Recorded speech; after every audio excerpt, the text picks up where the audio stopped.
ഒരിക്കലൊരു മനുഷ്യൻ ഔദ്യോഗിക ബിസിനസ്സുമായി സംബന്ധിച്ച് ട്രേഡൊക്കെ ചെയ്ത് ആ സമ്പത്തുമായി ഒരു സ്ഥലത്ത് നിന്ന് മറ്റൊരു സ്ഥലത്തേക്ക് യാത്ര ചെയ്യുകയാണ്.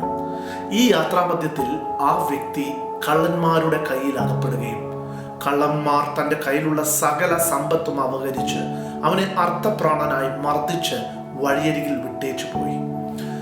ആ സമയം അതിലെ പല വ്യക്തികൾ കടന്നുപോയെങ്കിലും ആ വ്യക്തിയെ ശുശ്രൂഷിക്കുവാനോ സഹായിക്കുവാനോ ആരും തന്നെ ഉണ്ടായിരുന്നില്ല.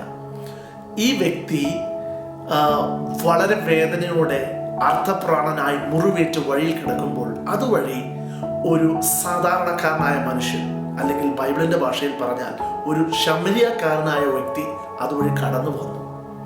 ഇവനെ കണ്ട് ഈ ശമരിയക്കാരന് ദീർഘ അനുകമ്പ തോന്നി. തൻ്റെ കഴുതപ്പുറത്ത് അടുത്തുള്ളൊരു സത്രത്തിൽ എത്തിക്കുകയും അവന് വേണ്ടതെല്ലാം ചെയ്യുകയും, അവിടെ ഇങ്ങനെ വായിക്കുന്നുണ്ട്, എണ്ണയും വീഞ്ഞും പകർന്നു കൊടുത്തു, അവനെ ശുശ്രൂഷിച്ചു, ആ സത്രത്തിലാക്കി, അവന് വേണ്ടിയുള്ള സകലതും ആ സത്രക്കാരനെ പറഞ്ഞ് ഏൽപ്പിച്ചിട്ട് ഇനി അധികം വല്ലതും ചെലവായാൽ പോലും താൻ അത് വഹിച്ചു കൊള്ളാമെന്ന് പറഞ്ഞ് ആ നല്ല സമരിയക്കാരൻ ആ മുറിവേറ്റ വ്യക്തിയെ അവിടെ ആളുകൾ പാർപ്പിക്കുന്നതായിട്ട് കാണുവാൻ കഴിയും.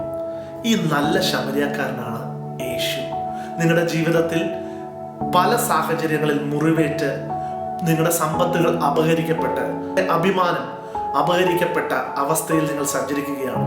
അങ്ങനെയെങ്കിൽ ഈ വാക്കുകൾ കേൾക്കുമ്പോൾ തന്നെ ആ നല്ല ശമരിയക്കാരൻ നിങ്ങളുടെ അടുത്ത്, യേശു ക്രിസ്തുവാകുന്ന നല്ല ശമരിയക്കാരൻ നിങ്ങളെ ശുശ്രൂഷിക്കുന്നു, നിങ്ങളെ ബ്ലെസ് ചെയ്യുന്നു. ദൈവം നിങ്ങളെ അനുഗ്രഹിക്കട്ടെ.